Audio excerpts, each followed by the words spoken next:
ხელოვნების ცენტრში ბათუმის მუსიკის ფესტივალი გრძელდება. ფოლკლორული ანსამბლების მონაწილეობით კონცერტი დღეს დილით სპეციალურად ფესტივალის მონაწილეებისა და უცხოელი სტუმრებისთვის გაიმართა.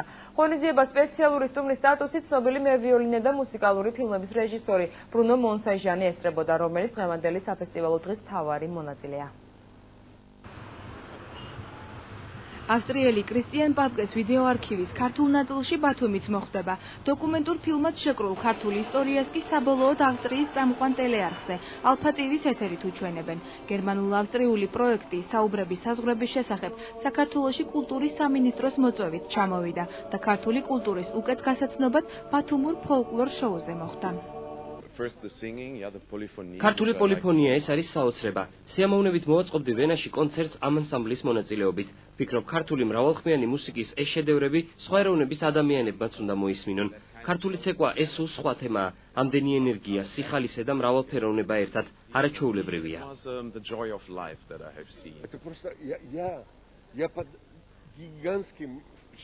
განუმეორებელი შთაბეჭდილება ბრუნო მონსაჟანს ქართულმა ცეკვამ შეუქმნა.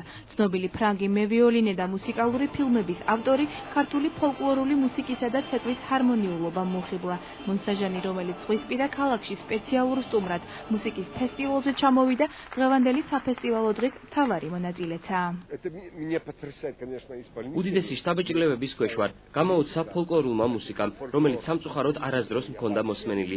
ცეკვა კი ისეთი რთული ჩანს შესასრულებლად, ყველა მოძრაობა რიტმული და ენერგიულია. ეს ყველაფერი მუსიკასთან საოცარ ჰარმონიაშია. სახალხო მუსიკა ხშირად ძალიან უბრალოა, ეს კი რაღაც ვირტუოზულია, არ არის ჩვეულებრივი. ბრუნო მონსაჟანი არის აღფრთოვანებული აი მრავალხმიანობით, ცეკვებით და ასე შემდეგ. გვაქვს შესაძლებლობა რომ ფოლკლორი გავიტანოთ მსოფლიო დონეზე და ყველა გავაოცოთ. ამას მე გადამეტებით არ ვამბობ. ბათუმში მოქმედი ფოლკლორული ანსამბლების კონცერტი სპეციალურად ბათუმის მუსიკალური ფესტივალის მონაწილეებისთვის მოეწყო. ქართული კულტურის გასაცნობად დახურულ ჩვენებაზე ორგანიზატორებმა საკურორტო ქალაქში მყოფი უცხოელი ჟურნალისტებიც მიიწვიეს. ჩავთვალეთ, რომ ფესტივალის ფარგლებში კარგი იქნებოდა, რომ ცოტა მაინც წარმოდგენა ქონოდათ. მთლიანად სად არიან, რა ტრადიციებში მოხდნენ და ასე შემდეგ. ვოკალურ ანსამბლ ბათუმის აჭარის ხალხური ცეკვის სახელმწიფო ანსამბლ ხორუმის და მელიტონ კუხიანიძის სახელობის აჭარის სიმღერისა და ცეკვის ანსამბლების საკონცერტო რეპერტუარში საუკეთესო ნომრები იყო წარმოდგენილი. დღევანდელ კონცერტზე რამდენიმე ახალი ნომრის პრემიერაც შედგა. კონცერტი ემსახურებოდა იმას, რომ წარმოდგენა იქონიონ იმ ფესტივალის წარმომადგენლებმა, უცხოელებმა, თუ რა კულტურის მქონე ქვეყანა ვართ, რამდენად ღირებული კულტურა გაგვაჩნია. ყველაფერი გავაკეთეთ იმისთვის, რომ წარმოგვეჩინა ჩვენი კულტურა, ქართული სული, ქართული ჯიგარი, რასაც ქართული ქვია და რასაც ჩვენი ეროვნული ქვია.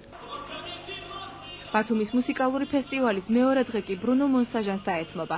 ხელოვნების ცენტრში შეკრებილი მაყურებელი მუსიკოსი სვეტოსლავ რიხტერის შესახებ გადაღებულ ფილმს ნახავს. ჩვენების შემდეგ კი საზოგადოებას საშუალება ექნება ფილმის ავტორს კითხვები დაუსვას.